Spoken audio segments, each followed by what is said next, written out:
YouTube, top of the morning. What's good with y'all, man? It's your man Gip. I'm back with another vlog, man. Back with some more of this trucking gang.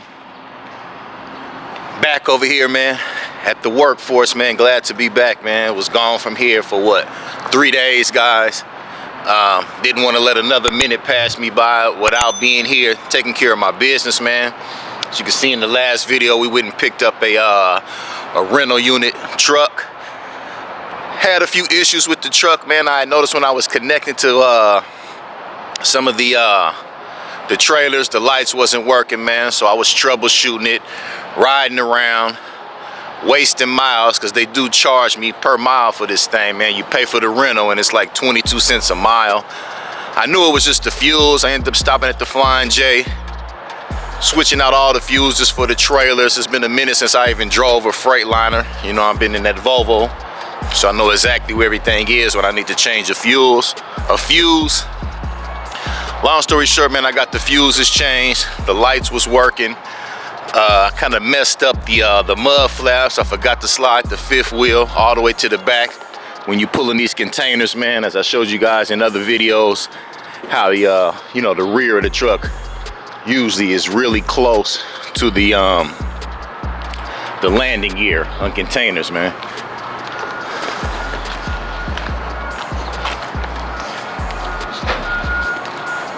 So by me doing that, man, I bent up the mud flaps pretty bad. Got them kind of bent down. Brought me some gloves today, man. Got some extra fuses in case that happened again. You know, I got my tool bag in my truck, but you know, when you go rent a truck, man, like I told the guy, man, I was expecting, you know, this thing to be running the way it's supposed to run, man. Here it is, my truck is in the shop, and now I'm working on y'all-ish, man. But outside of that, she ran great, man. Besides the fuses needing to be replaced, you can see I got the fifth wheel slid all the way to the rear. At first I had it all the way up here, so when I connected to one of the containers, you can see I got this one bent down pretty good. Try to climb up on here, man, stand on the frame and try to put my body weight down. See if I can get this thing right here pushed down a little bit better, man. Yeah, it is what it is. Like I say, man, I'm glad I went on and rented the truck. I was gone for 3 days. So today is Friday. I worked yesterday, worked today. I do like the fact of being able to park here on the yard like this. You know what I mean? And the reason me doing that, like I told you guys, man, it's 22 cents a mile. So like where I normally park at the yard, where I take my truck at the end of the day when I'm finished working, it's like 20 miles there and 20 miles back. And it's no need to be, you know, paying for that mileage when these people here have offered to let me park. You see there's plenty room here. And I didn't want to run the risk of taking this rental truck over to the yard where I park, and some guys, some of the rookie drivers there may back into it or do some damage to it. My insurance is covering the truck, but I didn't want to be even going through that, man. But I'm thinking when I do get my truck out the shop, man, I might just go ahead and start parking here. And the only reason I haven't did that is because you never know, man. Like, it's all good right now. I'm doing this dedicated contract. I'm working every day. The people here are very nice, but you know, stuff doesn't change. I mean, stuff does change. And I don't want to be negative on myself or my company, but I just don't want to let my parking space go, man. In the city of Los Angeles, parking is horrible. It's really hard to find from these tractor trailers. And I'm gonna just keep paying my $350 a month. That's what I'm being charged for truck and trailer. That's a normal rate, $350 to $400, man. But I think I will just start parking to be here, leaving it at night. I like the fact of being able to wake up in the morning and get a little extra rest, man, and just drive straight over here to the yard and start my day out, man.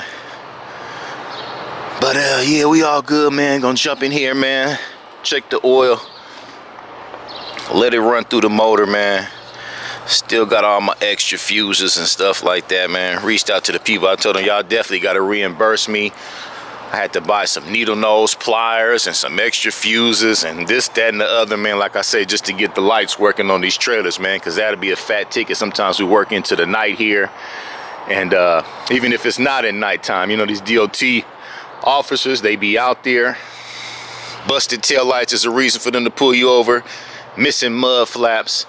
So that one don't look too bad on the right, but I'm about to go ahead, like I say, try to wiggle my way up on this tire and this rail on this frame and see if I could push down on this thing, man. Get it straightened out just a little bit more, man.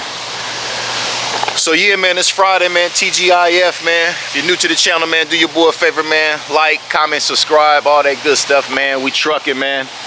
Got a few runs. Actually, I got a container pickup this morning out in the IE, so that's where we headed first. Just want to get here early, man. Get an early morning start. The early bird catches the worm, man. Appreciate you again, Velocity, for allowing me to create the contract with you guys, man. And starting to see why, like in this trucking business, they got like that 2-year rule of thumb. I noticed like with the insurance companies, they want you to sit around and wait 2 years before you, wow, that's kind of ugly, man. It's a trip how you check your tires, man, and these nails just be freaking everywhere, man. But that 2-year rule of thumb for insurance companies, big companies, that 2 years. And the reason I'm saying that, I kind of see why they say it, because I just received a letter last night from the FMCSA. And you know, you get kind of nervous when you get a letter from the FMCSA. It's like, what are they reaching out to you for? You know what I mean? Open the letter up, they just let me know, hey, you know, trucking 3 ways. We see where you apply for a motor carrier permit. Within a year, you got your audit from the DOT officer here in California. You pass that, and so basically a letter that they send out to you after about 1.5 years going into your 2nd year, letting you know that your motor carrier permit is not just provisional, basically like a temporary permit. And after that, they let you know that you fully etched in stone, that you're not under any probationary motor carrier permit, and it's permanent now, man. So shout out to myself, man, putting in the hard work, man, staying in compliance, doing everything that I need to do to keep the company running, man. It's real challenging, man. This trucking is not easy, especially when you're trying to become an owner-operator, man. Don't believe the hype, man. It's tough. The rates are shitty. The fuel is high. A couple maintenance bills could wipe you out if you're not good with managing your money, man. And it is what it is. Like even with this, man, how my truck is in the shop getting serviced, but yet here it is, I'm spending money buying fuses and stuff just to keep the lights working on this rental, man. But enough bumping my gums, man. Let me get up in here, man, and get this thing started up so we can get on over to our first pickup, and I'll tap in with y'all once we get over there to this container, man. Not what you see. Yeah, take me down. Bruh. Just take me down.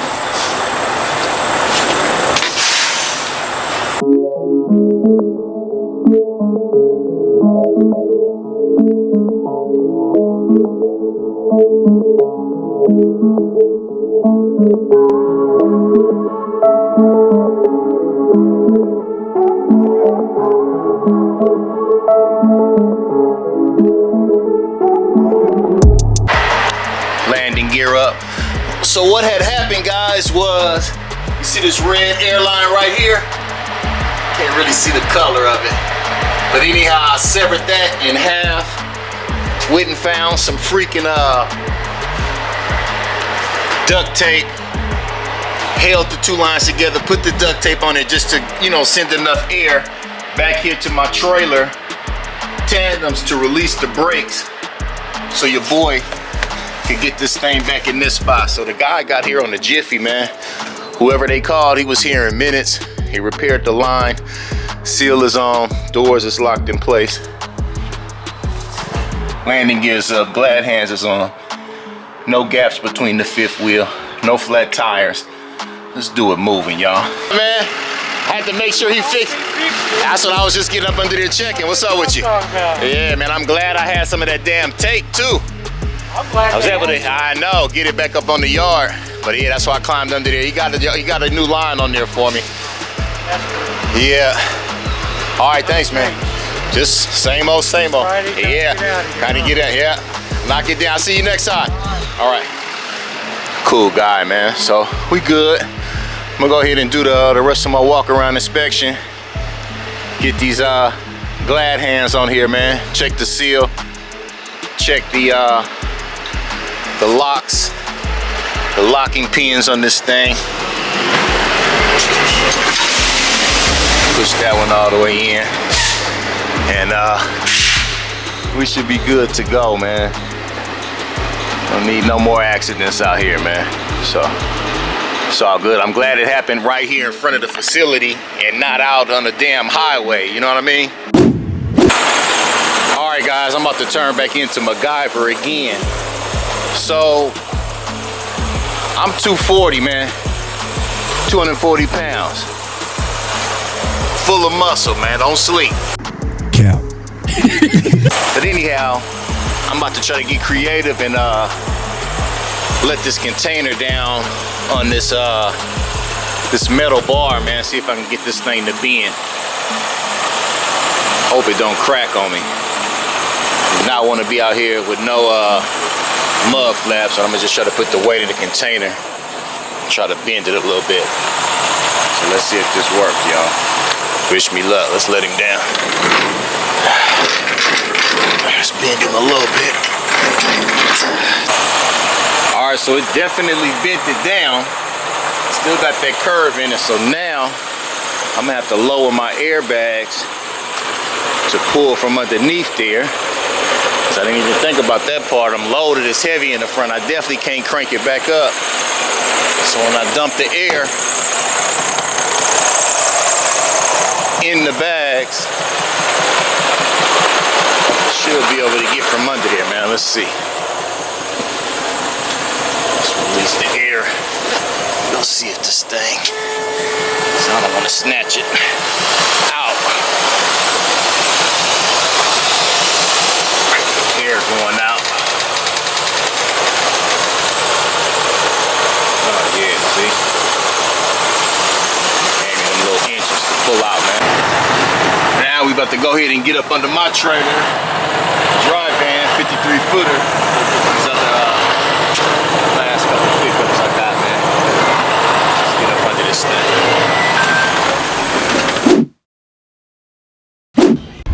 Alright guys, I'm finna go up in one of my favorite little LA hole in the walls, man. Right here, man. Jesse's, man.